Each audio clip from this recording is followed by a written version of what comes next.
भैया रिजल्ट आने वाला है। रिजल्ट का नाम सुनते ही टेंशन होने लगती है। सबसे ज्यादा टेंशन होती है अगर मैं फेल हुआ तो मेरे बाप मुझे बहुत मारेंगे। इसलिए आप सभी को ये सूचित किया जाता है कि घर में रखे सारे जूते, चप्पल, बेल्ट, झाड़ू और बेलन को छुपा दें। न तलवार की धार से न गोलियों की बौछार से। रिजल्ट आने के बाद सबसे ज्यादा डर लगता है पापा की मार से। मैडम, बच्चों ये बताओ ताजमहल कहाँ पर स्थित है? स्टूडेंट, आगरा में। मैडम, गलत, वह नागौर में है। सारे स्टूडेंट कंफ्यूज हो गए और उन्होंने ये बात अपने घर जाकर बताई। दूसरे दिन ही सारे स्टूडेंट के माँ बाप स्कूल में हेडमास्टर के पास शिकायत लेकर आए और कहा कि स्कूल में गलत पढ़ाया जा रहा है।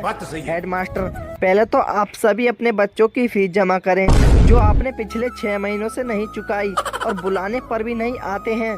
जब तक फीस जमा नहीं होती तब तक ताजमहल नागौर में ही रहेगा। मरने के हालात में पलंग पर पड़े पिता के पास 2 भाई और 1 बहन बेटे थे।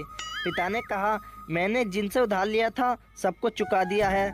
जिनसे पैसे वापस लेने थे उनसे ले भी चुका हूँ। सिर्फ एक जगह बड़ी रकम फंसी है। तुम लोग वसूल सको तो आपस में बांट लेना। तीनों संतान एक साथ बोली, जी बाबूजी, जैसी आपकी आज्ञा।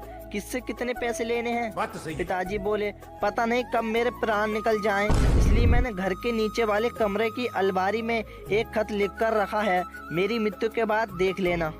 थोड़ी देर बाद पिताजी ने अंतिम सांस ली। सब काम निपटाने के बाद बच्चों ने घर के कमरे में रखा खत निकाला।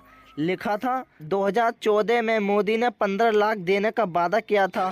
मेरे हिस्से का मिल जाए तो तुम तीनों 5-5 लाख बांट लेना।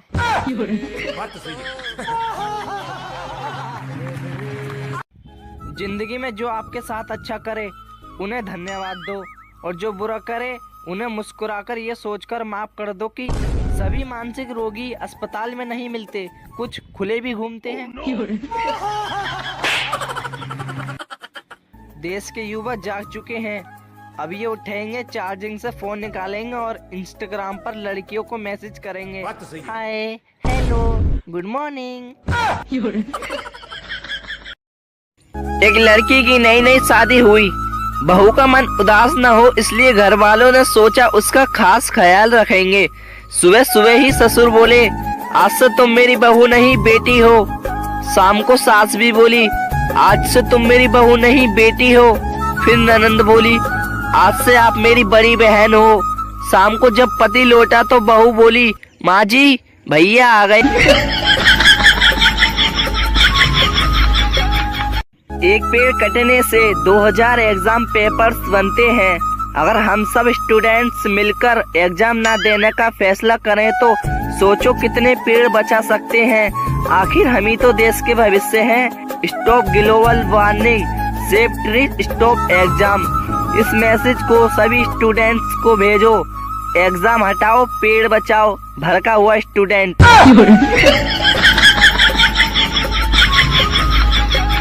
आज कौन बनेगा करोड़पति में मुझसे 5 करोड़ का सवाल पूछा गया। आपका वो कौन सा दोस्त है जो साल में एक बार नहाता है? माँ कसम, मैंने 5 करोड़ को लात मार दी, पर भाई तेरा नाम नहीं बताया। आजकल गाने भी ऐसे बनने लगे हैं कि पूछो मत, मैं जो जी रहा हूँ वजह तुम हो। साला ऑक्सीजन की तो कोई वैल्यू ही नहीं रही। एक बच्चा गायब हो गया। किसी ने उसका फोटो व्हाट्सएप पर डाल दिया कि बच्चे को ढूंढने के लिए फोटो फॉरवर्ड करें। शाम को बच्चा वापस आ गया, लेकिन आज 1 साल हो गया और उसका फोटो अब भी फॉरवर्ड हो रहा है। बच्चा जहाँ भी जाता है लोग उसे पकड़कर उसके घर छोड़ाते हैं। लड़कियों, प्यार करना चार्जर से सीखो। एक दिन मिले बिना फोन से नहीं रह सकता।